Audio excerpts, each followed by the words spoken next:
it's great to see you in 2025. Can you remind the folks the last time and technically the first time you and I met? Right.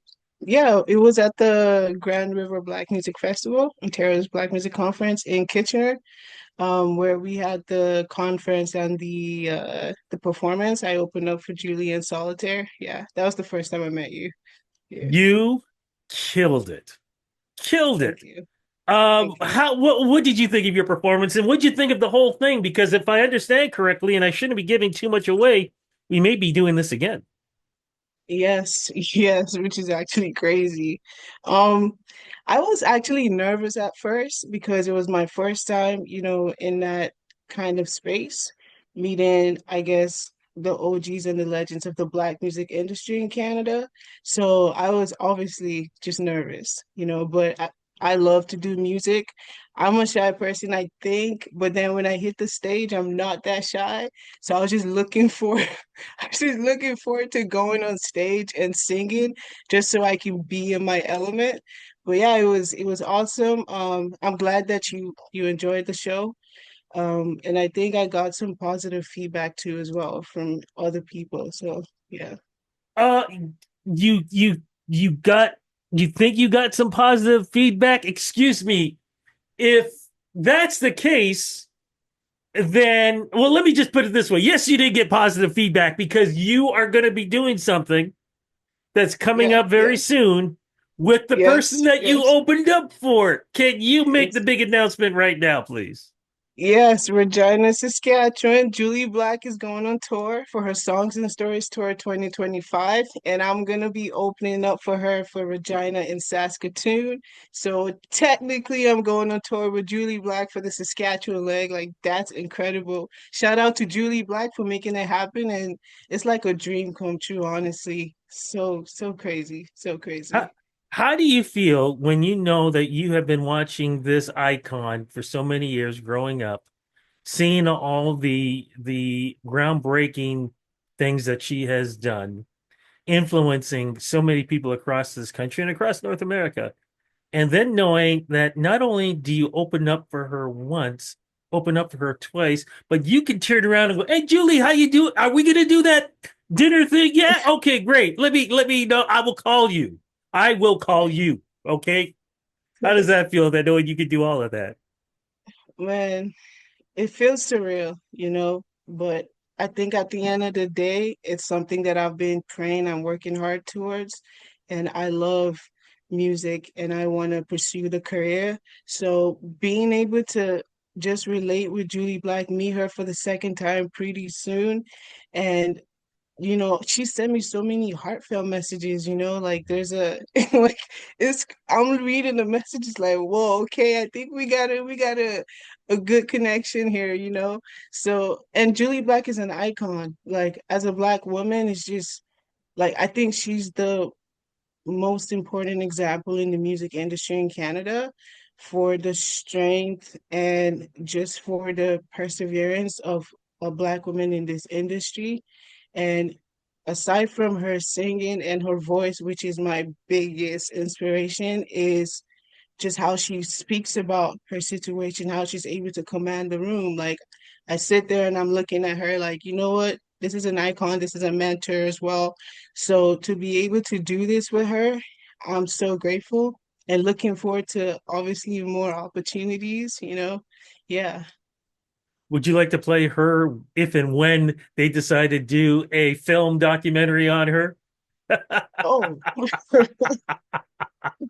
I mean, you know what? I'll take it. I'll take it. Like it could be the first time I'm acting. Let's do it. Let's do it.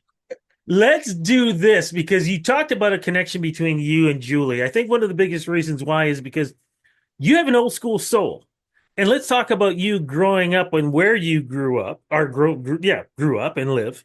Because from what I understand, you grew up on old school artists, the artists that I grew up on. Can you talk about that? Where you grew up and the artists that you used to listen to growing up? Yeah, I grew up in Nigeria partly before I moved here. So growing up, it was mostly um Celine Dion, Whitney Houston, Julie Black. Jennifer Lopez, uh, uh, uh, there's this one, sorry, I'm missing names. Monique, Lionel Richie. Lionel Richie, yes, yes, yes. Hello. Yeah.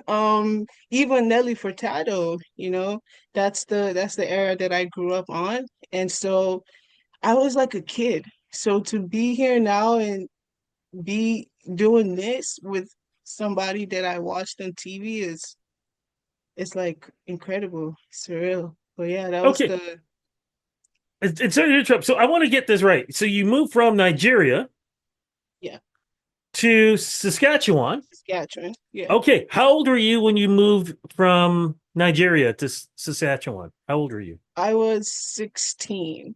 Okay, okay, because we want to get this. So here you are, Nigeria, warm, sun, clouds. You move to Saskatchewan and Yeah. you Yeah. introduce to not just snow, but at times unbearable cold at 16. Yeah. What was Yep. that like? Oh man. I could not believe it. I could not believe it. I remember just getting off the plane and I did not have the right winter jacket and it's just like, whoa. Like, because I moved, I think it was September. Yeah. So it was just really cold. And not only was it cold for September, it was September. Like I had to deal with like 5, 6 months of cold for my first time.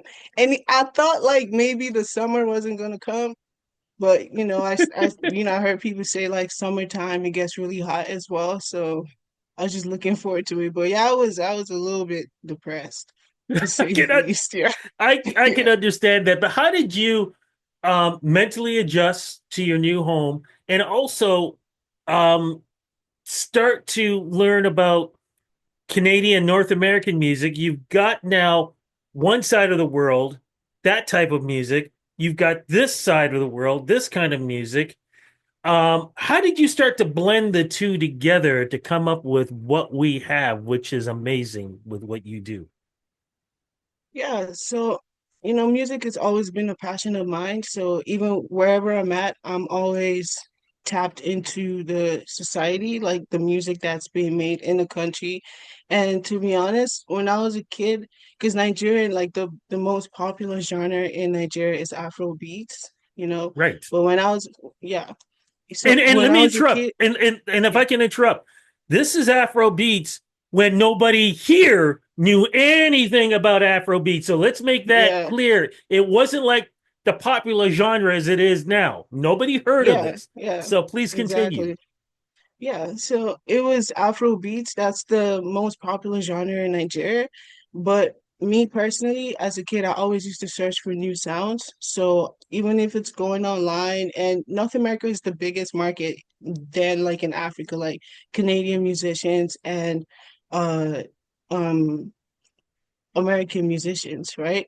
So I used to go outside of just like what the radio was playing in Nigeria to look for new sounds. So moving here, and I was connected with that because I felt like I'm always gonna have Afro beats, so I can add something new to that, right? So I instantly connected with hip hop and R&B and pop, and so moving here it was like God given, God's grace. Because now that's the only thing that I'm surrounded by. So obviously I'm listening to radio, I'm on Twitter, I'm tapped into like the blogs and stuff like that. So and that was just like a regular thing for me, like a day-to-day thing for me, just listening to music all the time. So yeah.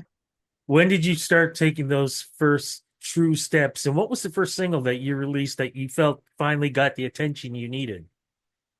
Oh, Alone, Whole Again. That was my first single, and it's an Afro R&B track. Yeah, I was doing a lot of hip hop and even lo-fi before then. And then I decided, you know what, I think I'm ready to like blend the two, like these two types of music that I really love. It's time to write something that identifies truly what I am as a musician. So I try to write a R&B and Afro song and was alone. I released that and I had nowhere to go. Like I did not know. any media to reach out to or stuff like that. So I started to do my research and I found, I think at the time, I'm not sure if the block CBC still has a way to submit. Yeah, but at the time I submitted the song and I got like a response like a month later that they were going to play it on the radio. I'm like, whoa, that is crazy. And then I got featured on Sask Music's Instagram page as well. That's the first time I got recognition in my city too with the music organization here. So yeah, I think that was 2021.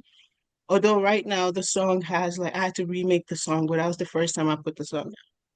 How difficult was it trying to get your career going? Because it sounded like here you are trying to get it boosted, but then the world met something called COVID.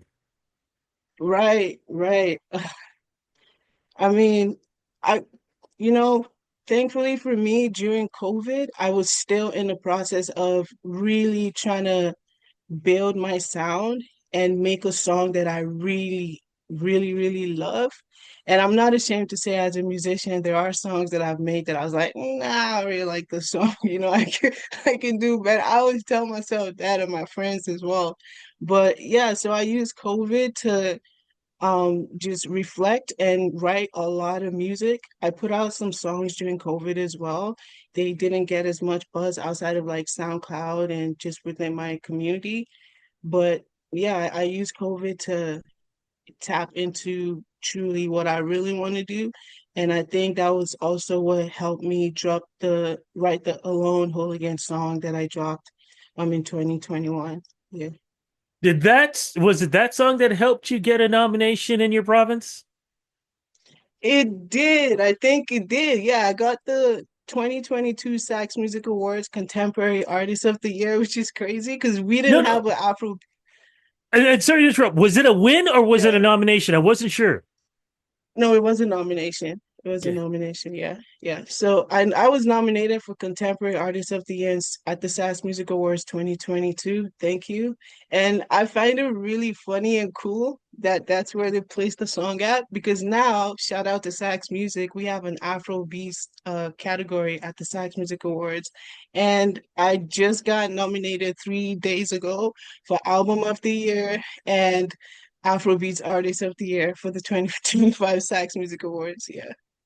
So here you are making influences the way you are. How does it feel knowing that you can do that when we've just talked about one of your major influences, Jully Black has been doing it for years. Here you are in this stage of your career, and now you're making those influences. Yeah. Perseverance, I should say, just working hard, believing in myself and having good role models to look up to, and also just having good people in the industry that I can talk to and ask questions if I'm confused on where to go or how to, follow through with the release or anything like that. Yeah. Sandra Tyler, Sandra Tyler, yes. I could name how of did of how did you yeah. get involved with her to bring you over to the event that you and I met? Man, that's what I'm saying. I love my community, man. Shout out to everybody. Sax Music has a mentorship program that connects artists with mentors if you want to talk about releasing a song, wardrobe, sync licensing, all kinds of stuff, right? So I actually did not meet Sandra through the mentorship program at first. I was researching on Sax Music's website, and they have a directory where it's like a bunch of radio stations that you can send your songs to. So at the time, it was Black Exposed, CKW 98.5. Yeah, yeah. So I seen that. I'm like, oh, that's a black radio station. Let me send my song to them. Maybe they'll like I'm whole again. So I sent it via like email, whatever. So, and then I got a response too. And that's how I connected with Sandra. And then she was graceful enough to give me an interview on her show. And I found out that she was a mentor at Sax Music's program. So I'm like, you know what? I'm going to book a session with her. And so we can talk more about music and how I can, go forward in my career. So that was how we met.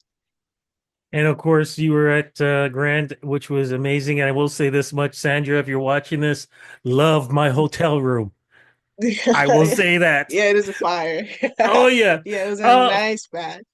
Yeah, what yeah. music? What music do we have out right now that we can enjoy? Any new releases or any new releases coming up? Yes, we have the debut EP that I just put out in May, African Man Fairy Tale. It's an 8-track EP, and I put out another single called Heartbreaker in September. I think yeah, September last year. And right now I am working on a couple new songs, you know. I'm trying to bring that soca. I love Jamaican culture. A lot of my friends, a lot of my precious loved ones are Jamaican, so I am deeply in love with the culture, and I have a producer that's Jamaican as well. Uh, so sorry, Caribbean, not Jamaican. But yeah, I'm blending, you know, a couple new sounds together, trying to keep it radio friendly too, because I need the radio stations to pick it up. But yeah, yeah. And when is the show happening with Julie Black, and what can we expect with your performance? Yeah, so Regina, Saskatchewan, March 5th at the Dark Hall. Saskatoon, Saskatchewan, March 8th at the Broadway Theater. With my performance, I am implementing visuals. Like, I'm not just going to be performing with a DJ this time, but we also, because I think there's a projector screen, so I'm going to be projecting a couple visuals, and I'm just ready to have fun. You know, it's like, I can't believe, like, I'm performing at one of the most prominent spaces in my city for the first time ever. And it's with Jully Black. Like, come on now, you can't write this, you can't make this up. So I'm really looking forward to just dancing, just bringing Afro beats to the forefront and Afro pop and just having those visuals captivate the audience. So yeah, I cannot wait. And like I said, I do believe Grand River is happening again. it is. And It my fingers is. are crossed that you and I will get a chance to be there. Yes. Like I said, it was a great experience last year, Thank especially you. for me because it's just a short drive up there where I am. Right. Thanks. No, I'm just looking forward to it because, like I said, you gave such a great performance. The weather was so amazing. Yeah. Everybody was Yeah. great. We had great audiences participating. New school, old school, everybody coming together. It was so much fun. I gotta say, congratulations on everything that Thank you you do. so And much, Rudy. before we go, can you give some advice to some of the artists who are out there who are trying to do their thing? Because really, what came out in this interview to me was you hustle Yeah. unbelievably. What advice can you give some of those other artists who are looking for those breaks? Because breaks aren't just coming to you, you're making those breaks Right. happen. Right. First things first, I'll say just believe in yourself, you know, continue to make good music, uh, and continue to like search within, have good people around you. Seek out resources. If you don't know where to go, don't be afraid to like do your research. And even like you can just DM me and ask me questions if you want to. Yeah, just keep doing your thing. Believe, believe, believe. I don't be afraid to like reach out to anybody. I had to overcome that myself. And you know, they say like closed mouths don't get fed. And I was like, yeah, that's right. So I'm not gonna just sit here and be scared. So yeah, believe in yourself, do the work, do the research, and I believe everything is gonna come back around 10 times. Yeah. Amen to everything you just said. Congratulations on your success. Looking forward to hearing about how the show goes. And looking forward to seeing you when the Yes. warm weather hits and I get to introduce you on stage. Thank you. Thank you, Rudy. Appreciate the interview.